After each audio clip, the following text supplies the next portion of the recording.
قل هذه سبيلي أدعو إلى الله على بصيرة أنا ومن اتبعني وسبحان الله وما أنا من المشركين. اعوذ باللہ من الشیطان الرجیم. بسم اللہ الرحمن الرحیم.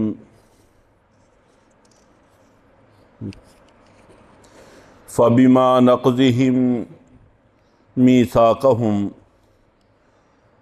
جو کچھ یہود کے ساتھ ہوا تاریخ کے اندر ان کے ساتھ بہت زیادہ اتار چڑھاؤ ہوا ہے. آگے آنے والے پاروں میں ان کی تفصیلی حالات آ جائیں گے، جس میں ان پر اللہ تعالیٰ نے بڑے بڑے جابر حکمران مسلط کیے، جنہوں نے ان کو خوب قتل و غارت کیا اور ان کے شہروں کو اجاڑ کے رکھ دیا. تو جو کچھ بھی حالات ان کے ساتھ بنتے رہے، نقضہم میثاقہم، وہ اس وجہ سے بنے کہ انہوں نے اپنے عہد کو توڑ دیا تھا. وَكُفْرِهِمْ بِآيَاتِ اللَّهِ، اللہ کی آیتوں کا انکار کیا. وَقَتْلِهِمُ الْأَنْبِيَاءَ بِغَيْرِ حَقٍّ، اور انبیاء اکرام کو نہ حق قتل کیا. اس طرح کے بڑے بڑے جرم یہ لوگ کرتے رہے، جس کی سزا بھگتتے رہے. وَقَوْلِهِمْ قُلُوبُنَا غُلْفٌ، اور انہوں نے کہا کہ ہمارے دلوں پر غلاف چڑھا ہوا ہے. مقصد ان کا یہ تھا کہ ہمارے دلوں کو اللہ تعالیٰ نے محفوظ کیا ہوا ہے، ہمارے دلوں پر صرف ہمارے مذہب کی بات اثر انداز ہوتی ہے، کسی اور مذہب کی بات اثر انداز نہیں ہوتی. بل طبع اللہ علیہا بکفرہم، تو اللہ تعالیٰ بتا رہے ہیں بلکہ حقیقت یہ ہے کہ اللہ نے ان کے کفر کی وجہ سے ان کے دلوں پر مہر لگا دی ہے، جس کی وجہ سے ہدایت ان کے دلوں پر اثر انداز نہیں ہوتی، ہدایت ان کے دلوں میں داخل نہیں ہوتی. یہ کوئی اللہ کی طرف سے حفاظت نہیں ہے، بلکہ اللہ کی طرف سے عذاب ہے کہ دلوں کا سخت ہو جانا، خیر کی بات کا دلوں پر اثر انداز نہ ہونا، یہ ساری چیزیں اللہ کا عذاب ہیں. فَلَا يُؤْمِنُونَ إِلَّا قَلِيلًا، اس کا اثر یہ ہے کہ یہ بہت تھوڑی سی باتوں پر ہی ایمان لاتے ہیں. یعنی حضرت موسیٰ علیہ السلام کو تو مانتے ہیں، اور حضرت عیسیٰ علیہ السلام اور نبی پاک صلی اللہ علیہ وسلم کا انکار کرتے ہیں، جس کی وجہ سے کفر کے اندر ہی مبتلا رہتے ہیں. وَبِكُفْرِهِمْ وَقَوْلِهِمْ عَلَى مَرْيَمَ بُهْتَانًا عَظِيمًا، اور اس وجہ سے بھی کہ انہوں نے کفر کو اپنا لیا تھا اور یہ بھی کہا تھا کہ مریم علیہ السلام پر جو بات انہوں نے کہی تھی وہ بہت بڑا بھاری بہتان تھا. چنانچہ انہوں نے حضرت مریم علیہ السلام پر بھی تہمت لگانے سے گریز نہیں کی، جس کی تفصیلات انشاءاللہ العزیز آگے آ جائیں گی سورہ مریم میں. اور یہ بہت بڑا بھاری بہتان تھا جس کی سزا ان کو بھگتنی پڑی. وَقَوْلِهِمْ إِنَّا قَتَلْنَا الْمَسِيحَ عِيسَى ابْنَ مَرْيَمَ، اور انہوں نے یہ بھی کہا کہ ہم نے اللہ کے رسول عیسیٰ ابن مریم کو قتل کر دیا ہے.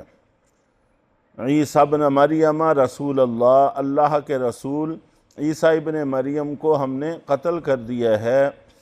وَمَا قَتَلُوهُ وَمَا صَلَبُوهُ، حالانکہ نہ تو انہوں نے ان کو قتل کیا اور نہ ہی ان کو سولی دے سکے. وَلَكِنْ شُبِّهَ لَهُمْ، لیکن معاملہ ان پر مشتبہ ہو گیا ہے. اور اس کی دو صورتیں مفسرین نے لکھی ہیں. ایک صورت تو یہ ہے کہ حضرت عیسیٰ علیہ السلام کو جس وقت قتل کرنے کا یہود نے پروگرام بنا لیا اور اس کے لیے بہت سارے لوگوں کو تیار کر لیا، تو حضرت عیسیٰ علیہ السلام نے اپنے صحابہ سے مشورہ کیا اور اس کام کے لیے ایک مکان میں جمع ہوئے اور وہاں پر بات کی.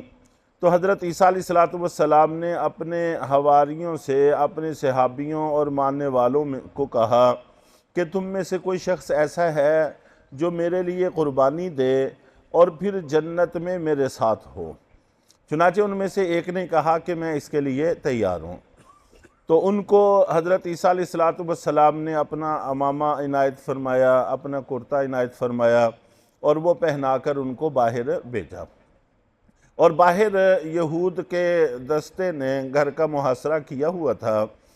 جس وقت وہ باہر نکلے تو اللہ کی طرف سے بھی ان پر حضرت عیسیٰ علیہ السلام کی شباہت ڈال دی گئی۔ تو وہ دیکھنے میں حضرت عیسیٰ علیہ السلام لگتے تھے، چنانچہ یہودیوں نے ان کو پکڑا اور جا کر سولی دے دیا، اور یہ گمان کیا کہ ہم نے عیسیٰ علیہ السلام کو قتل کر دیا ہے اور ان کو سولی دے دیا ہے۔ اور اللہ تعالیٰ نے حضرت عیسیٰ علیہ السلام کو آسمانوں پر اٹھا لیا تھا۔ اور دوسری روایت یہ منقول اور مشہور ہے کہ یہودیوں کا جو شخص حضرت عیسیٰ علیہ السلام کو پکڑنے کے لیے آیا تھا، اللہ تعالیٰ نے اسی پر حضرت عیسیٰ علیہ السلام کی شباہت ڈال دی تھی۔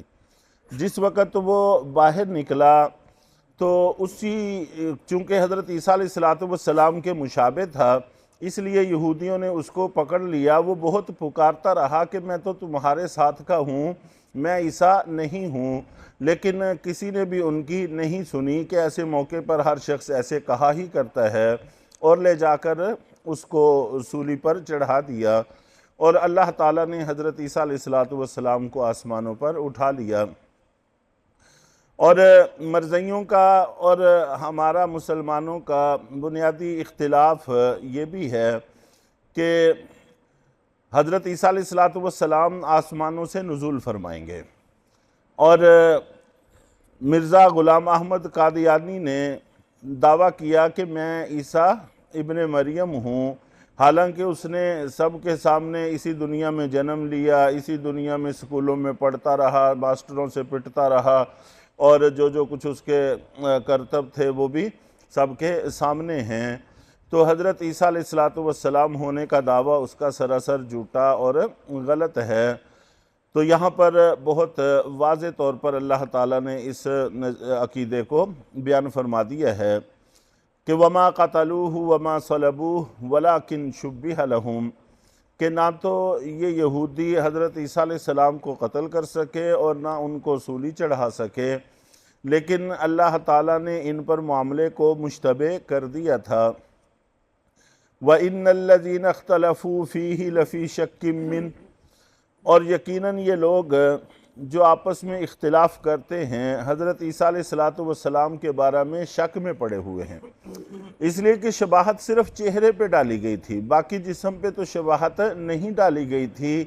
تو اب بعد میں وہ جو میت سولی سے اتاری اس کو دیکھا تو ظاہر ہے کہ چہرے پر جو شباہت تھی عین ممکن ہے کہ وہ شباہت بعد میں ختم بھی کر دی گئی ہو۔